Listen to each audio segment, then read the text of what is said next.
Assalamualaikum warahmatullahi wabarakatuh. Hari ini saya akan menjelaskan tentang mata kuliah analisis real pada bagian 4.1.4 definisi. Pada bagian ini menjelaskan fungsi yang memiliki limit di titik klasternya. Definisi ini menjelaskan kapan sebuah fungsi dikatakan memiliki limit. Pada definisi ini, ada beberapa informasi penting yang harus diperhatikan. Yang pertama,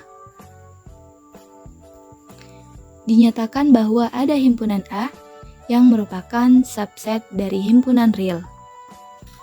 Kemudian, ada titik C yang merupakan titik klaster dari A. Misalkan, fungsi f memetakan setiap anggota A ke himpunan bilangan real. Fungsi f dikatakan mempunyai limit L di C jika untuk setiap epsilon lebih besar 0 akan terdapat delta lebih besar dari 0.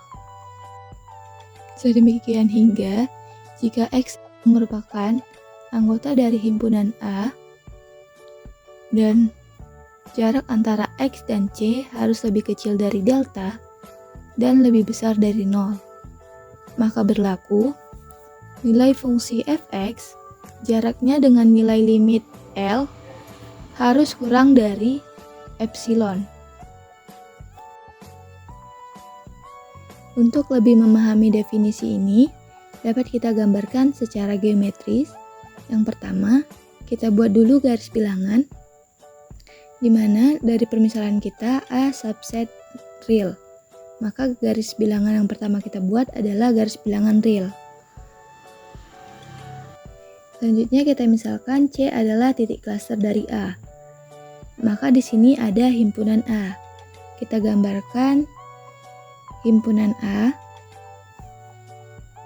Dan ada juga yang merupakan C, yaitu titik klaster dari A. Maka di antara A kita buat titik klasternya di tengah yaitu C.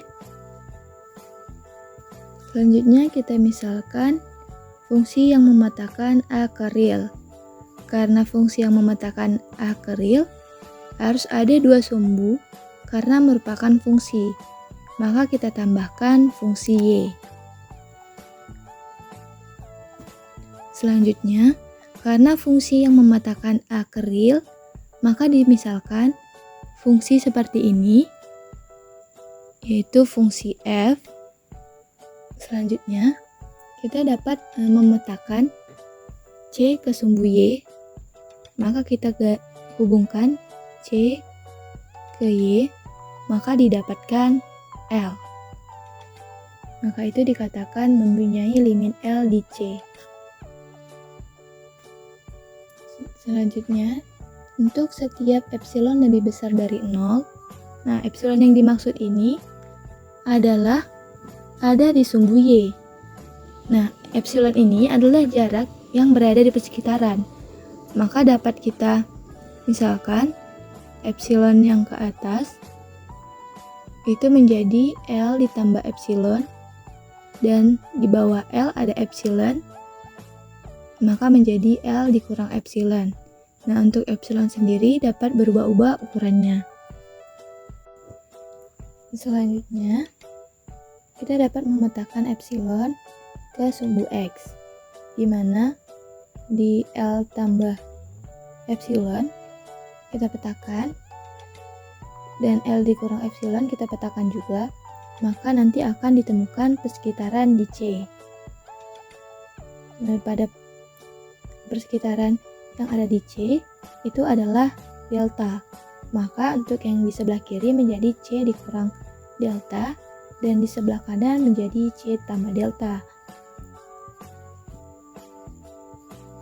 Maka epsilon dan delta ini saling berhubungan. Sedemikian sehingga jika X elemen A dan jarak antara X dan C harus lebih kecil dari delta dan lebih besar dari 0. Nah, pada ini kita dapat memisahkan X X itu harus berbeda dengan titik klaster C. Tapi berada pada persekitaran delta.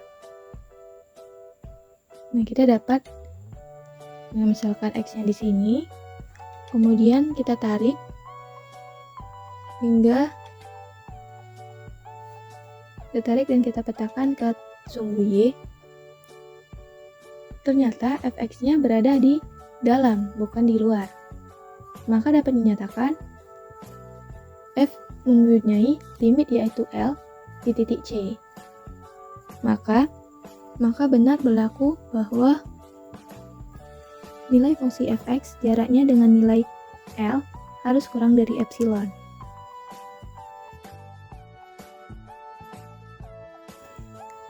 Definisi ini menyebabkan jika L adalah limit dari fungsi f pada C, maka dapat dikatakan bahwa f konvergen ke L pada C, dan dituliskan limit f di mana x menuju C sama dengan L, atau limit fx di mana x menuju C sama dengan L. Dapat dikatakan juga fx menuju L sebagaimana x mendekati ke C, atau dengan simbol fx menuju L sebagaimana x mendekati ke C. Jika f tidak mempunyai limit pada titik klaster C, artinya ketika kita pilih x, maka nilai fungsi fx berada di luar persekitaran, dan dapat dinyatakan bahwa f divergen pada C. Definisi 4.1.4 dapat dituliskan dalam kalimat matematika, yaitu limit dari fx saat x mendekati C sama dengan L jika dan hanya jika untuk setiap epsilon lebih besar 0 ada delta lebih besar dari 0, sedemikian sehingga untuk setiap x di mana jarak antara x dan C harus lebih kecil dari delta dan lebih besar dari 0, maka nilai fx jaraknya dengan nilai limit L harus kurang dari epsilon. Definisi 4.1.4 juga dapat ditulis dalam bentuk persekitaran, yaitu persekitaran titik C dengan delta sama dengan interval dari C kurang delta, C tambah delta sama dengan jarak antara X dan C harus lebih kecil dari delta dan lebih besar dari 0. Maka didapat ketidaksamaan jarak antara X dan C harus lebih kecil dari delta dan lebih besar dari 0, memperlihatkan bahwa X tidak sama dengan C dan X berada di persekitaran delta C. Begitu juga dengan nilai fungsi fx, jaraknya dengan L harus kurang dari epsilon, memperlihatkan bahwa fx berada di persekitaran epsilon L. Sekian presentasi saya tentang definisi 4.1.4.